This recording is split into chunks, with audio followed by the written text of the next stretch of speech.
खैर, कभी सोचा है कि एक छोटी सी चीज जैसे कि एक अच्छी खुशबू कैसे एक पूरा का पूरा एफएमसीजी एम्पायर खड़ा कर सकती है? आज की इस चर्चा में हम बिल्कुल यही समझने वाले हैं। भारत में एयर फ्रेशनर बिजनेस शुरू करने और उसे एक बड़े लेवल पर ग्रो करने का पूरा ब्लूप्रिंट यहाँ हम डिकोड करेंगे। तो चलिए बिना किसी देरी के शुरू करते हैं। इस पूरे सफर को हमने कुछ हिस्सों में बांटा है। एक नजर डालते हैं। पहले बात करेंगे बाजार के अवसरों पर, फिर समझेंगे कि एयर फ्रेशनर्स कितने प्रकार के होते हैं। इसके बाद आएगा सबसे जरूरी हिस्सा, मैन्युफैक्चरिंग और कंप्लायंस। फिर डिस्ट्रीब्यूशन और सेल्स की बारी आएगी और आखिर में देखेंगे कि इस रास्ते में क्या जोखिम है और उनसे कैसे बचा जाए। तो चलिए आते हैं पहले पॉइंट पर, बाजार के अवसर यानी अपॉर्चुनिटीज। आजकल लाइफस्टाइल कितनी बदल गई है ना? अब घर हो या गाड़ी, एक अच्छी खुशबू सिर्फ शौक नहीं बल्कि रोजमर्रा की जरूरत बन चुकी है। ये एक ऐसी डिमांड है जो बस तेजी से बढ़ती ही जा रही है। अब जरा इन नंबर्स पर गौर करते हैं। 2 लाख से 5 लाख रुपए। सच कहूं तो एक बिजनेस शुरू करने के लिए ये रकम बहुत ही कम है। इसका मतलब है कि इस फील्ड में एंट्री बैरियर लगभग ना के बराबर है। छोटे लेवल पर मैन्युफैक्चरिंग शुरू करने के लिए किसी को करोड़ों की जरूरत बिल्कुल नहीं है। नए एंटरप्रेन्योर्स के लिए तो ये सच में एक जबरदस्त मौका है। पर सवाल ये उठता है कि आखिर यही बिजनेस क्यों? देखिए, इसका सबसे बड़ा फायदा ये है कि ये एक कंज्यूमेबल प्रोडक्ट है। एक बार खुशबू खत्म हुई तो लोग फिर से खरीदेंगे, यानी सेल्स बार बार होगी।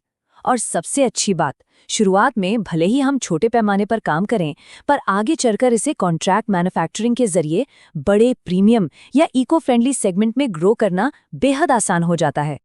आगे बढ़ते हैं अपने दूसरे हिस्से की तरफ, एयर फ्रेशनर्स के प्रकार। आखिर हम बाजार में कौन कौन से ऑप्शंस ला सकते हैं जो खराब बदबू का असली इलाज बन सके?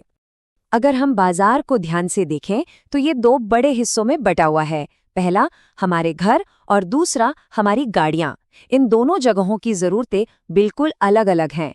इसका सीधा सा मतलब ये हुआ कि हमारे पास नए और अलग अलग तरह के प्रोडक्ट्स बनाने के कई सारे रास्ते खुले हुए हैं। अगर प्रोडक्ट लाइनअप की बात करें तो यहाँ काफ़ी वैरायटी देखने को मिलती है, जैसे कि स्प्रे जो तुरंत असर दिखाते हैं, फिर आते हैं जेल जो धीरे धीरे अपनी खुशबू बिखेरते हैं और लंबे समय तक चलते हैं। डिफ्यूज़र्स घर के माहौल को एक जैसा बनाए रखते हैं, जबकि कार वेंट क्लिप्स किसी भी गाड़ी को तुरंत फ्रेश करने का अचूक तरीका है। चलिए अब तीसरे और सबसे अहम हिस्से पर आते हैं, मैन्युफैक्चरिंग और कंप्लायंस। प्रोडक्ट के बारे में तो हमने जान लिया, लेकिन इन्हें असल में बनाया कैसे जाता है और इस पूरे बिजनेस को कानूनी तौर पर बिल्कुल सुरक्षित कैसे रखा जाए। शुरुआत करने के लिए कदम बिल्कुल क्लियर हैं। सबसे पहले चाहिए एक ठोस मार्केट रिसर्च, ये पता लगाना कि शहर और गांव में किस चीज़ की डिमांड ज़्यादा है। उसके बाद स्प्रे या जेल से छोटे लेवल पर आराम से अपना प्रोडक्शन शुरू किया जा सकता है। तीसरा और एकदम क्रूशियल कदम है बढ़िया ब्रांडिंग और पैकेजिंग करना, क्योंकि जो दिखता है वही बिकता है।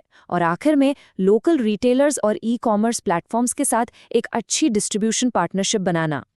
अब अगर इसको बनाने के फॉर्मूले की बात की जाए तो ये इतना भी मुश्किल नहीं है।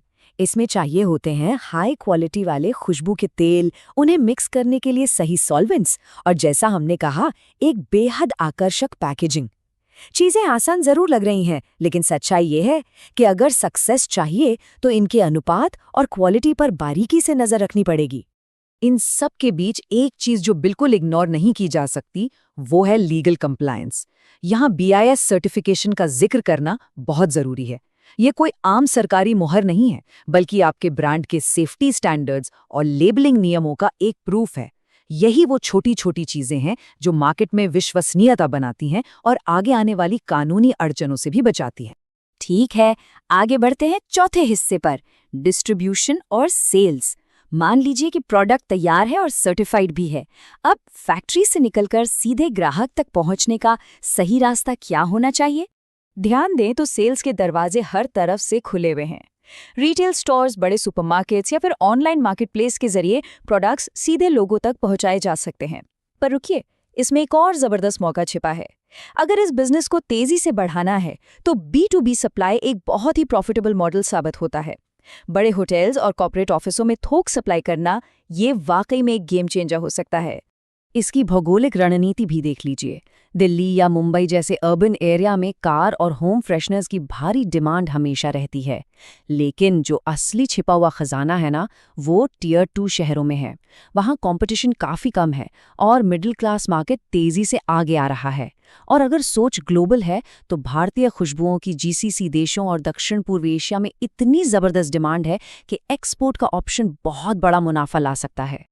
अब चलते हैं अपने आखिरी और सबसे अहम पॉइंट पर, जोखिम और उनसे बचाव। देखिए, एक सफल बिजनेसमैन वही है जो आने वाली मुश्किलों को पहले ही भांप ले। तो आइए इसे भी एनालाइज करते हैं। यहाँ हर डर और जोखिम का एक परफेक्ट इलाज मौजूद है। क्या बड़े और जमे हुए एफएमसीजी ब्रांड से डर लग रहा है, तो पूरे मार्केट से लड़ने की जरूरत नहीं है। बस हर्बल या इको फ्रेंडली जैसे खास नीश सेगमेंट पर फोकस कीजिए। सर्टिफिकेशन में देरी ना हो, इसलिए एक्सपर्ट्स की सलाह लीजिए। कच्चे माल की कमी ना हो जाए, इसलिए अपने सप्लायर्स एक जगह तक सीमित ना रखकर लोकल सोर्सिंग पर भरोसा कीजिए। और अगर अपनी ब्रांड को इस भीड़ में अलग दिखाना है, तो सॉलिड डिजिटल मार्केटिंग और यूनिक पैकेजिंग में इन्वेस्ट करना सबसे बेस्ट रास्ता है। तो इस पूरी चर्चा के बाद एक बहुत ही इंटरेस्टिंग सवाल दिमाग में आता है, क्या ये छोटे इको फ्रेंडली और निश फ्रेशनर्स आने वाले समय में एफएमसीजी मार्केट में एक पूरी नई क्रांति ला सकते हैं? ये सच में सोचने वाली बात है। मौके एकदम साफ हैं और भारत में एयर फ्रेशनर का ये बिजनेस शुरू करने और इसे बड़ा बनाने का भविष्य बहुत ही उज्जवल नजर आता है। इस जबरदस्त विश्लेषण का हिस्सा बनने के लिए आपका बहुत बहुत धन्यवाद।